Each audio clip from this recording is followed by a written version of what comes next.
أعوذ بالله من الشيطان الرجيم بسم الله الرحمن الرحيم يا أيها الذين آمنوا اتقوا الله حق تقاته قال الله تبارك وتعالى في القرآن المجيد في مقام آخر إنما يخشى الله من عباده العلماء صدق الله العظيم وصدق رسوله النبي الكريم إن الله وملائكته يصلون على النبي يا أيها الذين آمنوا صلوا عليه وسلموا تسليما اللهم صل على سيدنا ومولانا محمد معدن الجود والکرم وآلہ وصحبہ وبارک وسلم۔ حمد و صلاۃ کے بعد انتہائی عزت و تکریم کے لائق سامعین و حاضرین، دوستوں، بزرگوں اور بھائیوں، محفل شب برات کے عنوان سے اس خوبصورت رات میں اور ان ٹھنڈی ہواؤں میں آپ حضرات تشریف فرمائیں۔ نبی پاک صلی اللہ علیہ وسلم نے ارشاد فرمایا، جب شعبان کی 15ویں رات آئے تو رات کو بیدار رہا کرو اور صبح کو روزہ رکھا کرو۔ تو جب حضور نے کہہ دیا بیدار رہو تو پھر کسی کو سونا نہیں چاہیے، بیدار رہنا چاہیے۔ اور بیداری کا مطلب یہ نہیں کہ وہ آدمی بس جاگتا رہے، اس کا مطلب یہ ہے کہ وہ اللہ اللہ کرے، درود پاک پڑھے، عبادت کرے، تلاوت کرے، ذکر فکر میں رہے۔ کچھ باتیں اس مقصد کے لیے کہ اس رات اللہ پاک نے اپنی رحمت کے دروازے کھولے ہیں، تو کچھ ایسی بات کی جائے جس سے دل نرم ہو جائے۔ دوستو، قرآن مجید کی دو آیات میں نے پڑھی ہیں۔ اللہ کریم نے فرمایا، یا ایھا الذین آمنوا اتقوا اللہ حق تقاتہ، اے ایمان والو اللہ سے ڈرو، اور اتنا ڈرو جتنا ڈرنے کا حق ہے۔ ڈرو اللہ پاک سے، اور جس طرح تم کسی سے ڈرتے ہو، ڈرنے کا حق ہوتا ہے، وہ حق ادا کرنے کی کوشش کرو۔ ہم میں سے بہت سارے لوگ ڈرتے ہیں کچھ لوگوں سے، اور جب وہ ڈر رہے ہوتے ہیں تو انہیں احساس ہوتا ہے۔ اللہ پاک نے ہمارا وہ احساس خود بیان کر دیا ہے۔ فرمایا، جب تم کسی سے ڈرتے ہو تو تمہیں اس کا احساس ہوتا ہے کہ تم کتنا ڈرتے ہو، تو پھر تم کوشش کرتے ہو کہ تم وہ کام نہ کرو جس سے وہ بگڑ جائے گا، ناراض ہو جائے گا۔ جو لوگ قانون سے ڈرتے ہیں وہ اشارہ نہیں توڑتے، کچھ بھی ہو جائے اشارہ نہیں توڑتے۔ انہیں پتہ ہے کہ جہاں اشارہ توڑیں گے تو لگ جائیں گے، اور جہاں انہیں فکر نہ ہو کہ کوئی پوچھنے والا نہیں، وہاں ہم نے دیکھا ہے کہ لوگ اشارہ توڑ دیتے ہیں۔ اللہ تبارک و تعالیٰ نے موقع دیا، میں حرمین شریفین حاضر ہوا تو وہاں ایک روڈ دائری روڈ کہلاتا ہے۔ اس روڈ سے پیدل چلنے والے نہیں گزر سکتے۔ وہ کہتے ہیں جی اس روڈ سے پیدل والا نہ گزرے، ان کے لیے علیحدہ جگہ ہے۔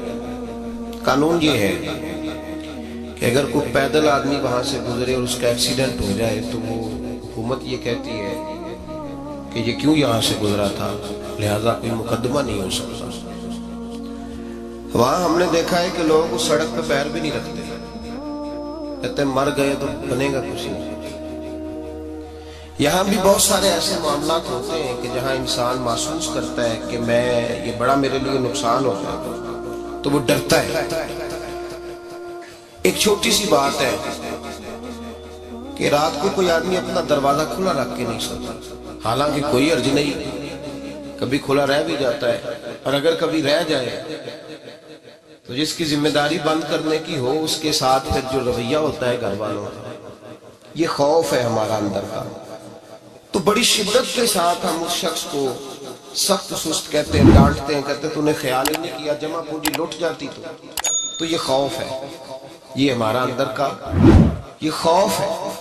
آپ بازار میں جائیں تو درجنوں لوگوں نے گن مین بٹھائے ہوئے، ان کا دل نہیں کرتا کہ اضافی تنخواہ دی جائے، کیا مطلب ہے ایک آدمی کو اضافی پیسے دینے کا، لیکن وہاں آدمی بٹھایا جاتا ہے، اس کو تنخواہ دی جاتی ہے، اس کی روٹی کا بندوبست کیا جاتا ہے، اس کے سارے ضروریات زندگی کا خیال رکھا جاتا ہے، اور پس منظر یہ ہوتا ہے کہ ڈر لگتا ہے اگر یہ شخص نہ ہوا تو ہمارے چوری ہو جائے گی، اللہ فرماتے ہیں کہ تو جہاں سے ڈرتا ہے تجھے پتا ہے، تو اس طرح کر کہ مجھ سے بھی اتنا ڈر جتنا ڈرنے کا حق ہے۔ یہ جھوٹ موٹ کا ڈراوا نہ پیدا کر کے اوہ اللہ معاف کرے جی، اچھا جناب بڑا ڈرتے ہیں آپ اللہ تعالیٰ سے، آپ نے تو کانوں کو ہاتھ لگائے، تو پھر آپ کیا کر رہے ہیں؟ اللہ معاف کرے جی میں تو بات نہیں کرتا، بس 2-4 آدمیوں کی پگڑی اچھالوں گا، اس سے زیادہ نہیں۔ ڈر لگتا ہے جی بات کرتے ہوئے، 15-20 آدمی بس میرے قابو ہیں۔ یہ کس قسم کا ڈر؟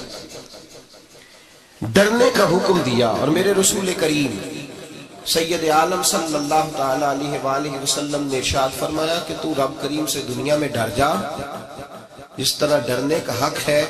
جب قیامت کا دن آئے گا تو اللہ تجھے ڈرائے گا نہیں، بلکہ اپنی رحمت کی چھاؤں میں جنت میں داخل کر دے گا۔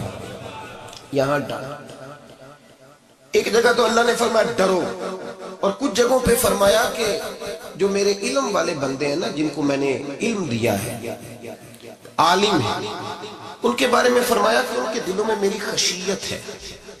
انما یخشی اللہ من عبادہ العلماء، اللہ کے بندوں میں سے جو علم والے ہیں وہ اللہ کی خشیت رکھتے ہیں۔ قرآن نے ایک جگہ کہا ڈرو، خوف کا لفظ بھی استعمال کیا، وَلِمَنْ خَافَ مَقَامَ رَبِّهِ جَنَّتَانِ، خوف بھی ہے اور خشیت بھی ہے۔ ان دونوں کا معنی ایک ہی ہے، ڈرنا، خوف کا معنی بھی اور خشیت کا معنی ڈرنا۔ جب آپ علماء لغت کو پڑھیں گے، عربی ادب کو جاننے والے لوگوں کا مطالعہ کریں گے، تو انہوں نے یہی لکھا ہے کہ ان دونوں کا معنی ڈرنا ہے۔ میری طرف دیکھیے، توجہ کریں، کچھ سمجھانے لگا ہوں، اس نقطے کو ضرور سمجھیے گا۔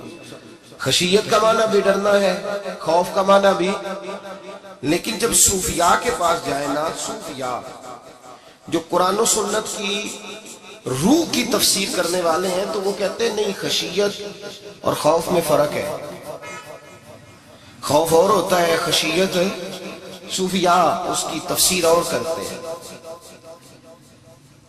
وہ کہتے ہیں خوف بھی ہوتا ہے اور خشیت بھی ہوتی ہے، الگ الگ چیزیں ہیں، ایک نہیں۔ بڑی خوبصورت بات ہے، اگر آپ سمجھ گئے تو آپ کو فائدہ دے گی۔ صوفیاء یہ کہتے ہیں کہ بھائی خوف ہوتا ہے اپنے گناہوں کا، کہ میں نے یہ گناہ کیے ہیں، اگر اللہ نے مجھ سے پوچھا تو مجھے بڑا خوف آتا ہے مار پڑے، یہ خوف ہے۔ پھر سمجھ لیں، ایک آدمی نے حرام کا مال کٹھا کیا ہے زندگی میں، معاذ اللہ اس نے بڑے پاپ کیے، گناہ کیے، شراب پی، بدکاری کی، معاذ اللہ تعالیٰ ثم معاذ اللہ۔ اب اسے ڈر لگ رہا ہے کہ اللہ تبارک و تعالیٰ نے پوچھا تو میں کیا جواب دوں گا، یہ خوف ہے۔ اور خشیت یہ ہے کہ ایک آدمی سارا دن نماز پڑھتا ہے، روزہ رکھتا ہے، عبادت کرتا ہے، اللہ کو یاد کرتا ہے، پھر بھی ڈرتا ہے، یہ خشیت ہے، یہ خشیت ہے۔ جو گناہوں سے ڈرے وہ خوف ہے، اور جو رب کی ناراضگی سے ڈرے وہ خشیت ہے۔ جو کہے یار میرا رب کہیں ناراض نہ ہو جائے، میرا رب کہیں مجھ سے